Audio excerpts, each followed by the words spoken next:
சற்று முன் தமிழக அரசியலில் திடீர் திருப்பம். திமுக கூட்டணியில் இணைந்த பாமக பயங்கர ட்விஸ்ட் கொடுத்த ராமதாஸ். அதாவது தமிழக அரசியல் களம் என்பது சட்டமன்ற தேர்தல் நெருங்கி வருவதால் நாளுக்கு நாள் பரபரப்பு கூடிக்கொண்டே போகிறது. அனைத்து கட்சிகளும் தங்களது கூட்டணிகளை பலப்படுத்தவும், கூட்டணியில் இணையவும், கூட்டணியிலிருந்து விலகி மற்றொரு கூட்டணியில் சேரவும் என தமிழக அரசியல் களம் தற்போது விறுவிறுப்பு அடைந்து வருகிறது. இந்த நிலையில்தான் ஒரு அதிரடி சம்பவம் நடந்துள்ளது. அதாவது பாமக தலைவரான ராமதாஸ் திமுகவுடன் கூட்டணி அமைத்து விட்டார். அண்மையில்தான் இவருடைய மகனான அன்புமணி பாஜக கூட்டணியில் இணைந்தார் என்பது குறிப்பிடத்தக்கது. சமீப காலமாகவே பாமக அன்புமணி மற்றும் ராமதாஸ் என இரண்டாக பிரிந்து கிடக்கிறது. தந்தை மகனின் கருத்து வேறுபாட்டால் பிரச்சனைகள் அதிகரித்து பாமகவும் இரண்டாக பிரிந்து விட்டது. இந்த கட்சியில் இருக்கும் பாதி பேர் அன்புமணியை நோக்கி சென்றாலும் மற்றொரு பாதி பேர், குறிப்பாக முக்கியமான நிர்வாகிகள் அனைவரும் ராமதாஸ் பக்கம் சென்றுவிட்டனர் என்பது குறிப்பிடத்தக்கது. இதனால் பாமக தற்போது அன்புமணியின் பாமக, ராமதாஸின் பாமக என இரண்டு பிரிவுகளாக பிரிந்து கிடக்கிறது. இதில் அன்புமணியின் கட்சியை விட ராமதாஸின் கட்சிதான் மிகவும் வலுவானதாக இருக்கிறது. அதற்கு காரணம் ராமதாஸின் கட்சியில் இருப்பவர்கள்தான் பாமகவில் முக்கிய நிர்வாகிகளாக இருக்கின்றனர். எனவேதான் அன்புமணியை காட்டிலும் ராமதாஸின் கட்சியை தங்களுடைய கூட்டணிக்குள் கொண்டு வர வேண்டும் என்று அதிமுகவும் பாஜகவும் மிகவும் போராடியது. ஆனால் அன்புமணி மட்டும்தான் இவர்களது கூட்டணிக்கு சென்றார். இந்த நிலையில் தற்போது ராமதாஸ் திமுக கூட்டணிக்கு சென்று விட்டார் என்றுதான் சொல்ல வேண்டும். அதற்கு காரணம் பாஜகவின் கொள்கைகள் என்பது ஆரம்பத்திலேயே ராமதாஸுக்கு பிடிக்காது.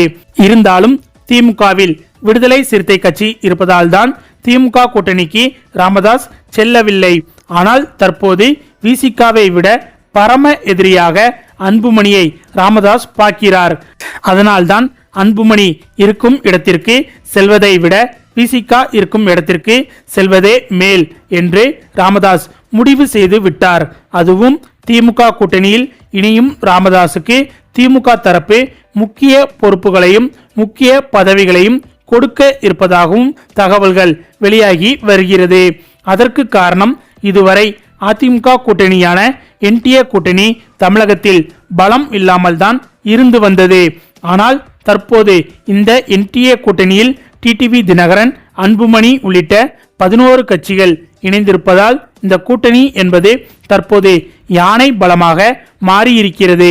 எனவே இவ்வளவு பெரிய கூட்டணியை வீழ்த்த வேண்டும் என்றால் திமுகவும் இன்னும் பலம் பெற வேண்டும். அதிலும் குறிப்பாக விஜயின் கட்சி வேறு திமுகவுக்கு பெரும் இடையூறாக இருக்க போகிறது. ஏனென்றால் விஜய்க்கு விழப்போகும் ஓட்டுகள் என்பது திமுகவின் பெருவாரியான ஓட்டுகள் தான். அதற்கு காரணம், திமுகவுக்கு பெரும்பாலான ஓட்டுகள் சிறுபான்மையினரால் தான் கிடைக்கும். ஆனால் இப்போது சிறுபான்மையினரின் ஓட்டு என்பது விஜய் பக்கம் திரும்பி இருக்கிறது என்று சொல்லப்படுகிறது.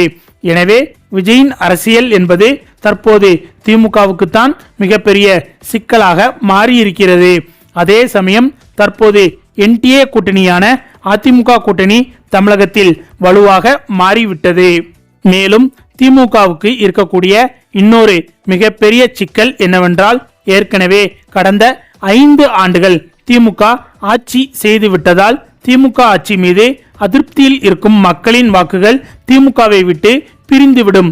அதாவது எதிர்ப்பலைகள் என்பது திமுகவிற்கு ஒரு குறிப்பிட்ட சதவீதம் அளவுக்கு உருவாகி விட்டது. எந்த கட்சியாக இருந்தாலும் ஒரு முறை முழுமையாக ஆட்சி செய்துவிட்டால் கண்டிப்பாக எதிர்ப்பலைகள் என்பது கிளம்பிவிடும். அதற்கு திமுகவும் விதிவிலக்கல்ல. இந்த நிலையில்தான் விஜயின் அரசியல் மற்றும் அதிமுக பாஜக வலுவான கூட்டணி, அதனைத் தொடர்ந்து எதிர்ப்பலைகள் என 3 விதமான பிரச்சனைகள் திமுகவுக்கு எதிராக பூதாகாரமாக நிற்கிறது.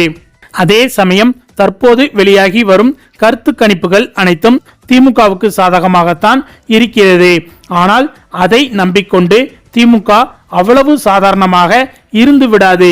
அதனால்தான் தங்களது கூட்டணிக்கு ஒவ்வொருவரையும் தவறவிடாமல் இழுத்து கொண்டு வருகிறது திமுக. அந்த வரிசையில் ராமதாஸின் பாமக கட்சியையும் திமுக அவ்வளவு எளிதாக கை நழுவ விடாது.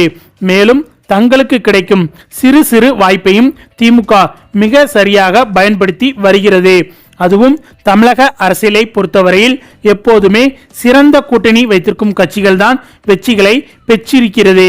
எனவே கூட்டணி கட்சிகளின் பங்களிப்பு என்பது தமிழக அரசியலில் மிக மிக முக்கியம். இந்த ஒரு விஷயம் அதிமுகவை காட்டிலும் திமுகவுக்கு நன்றாகவே தெரியும். அதனால்தான் தங்களுக்கான சீட்டுகளை கூட விட்டு கொடுத்துவிட்டு கூட்டணிக்குள் மற்ற கட்சிகளை இழுத்து நிறைய சீட்டுகள் கொடுத்து வெற்றி பெறுவதுதான் திமுகவின் மாஸ்டர் பிளான். எனவே இந்த முறையும் திமுக அதைத்தான் செய்ய போகிறது.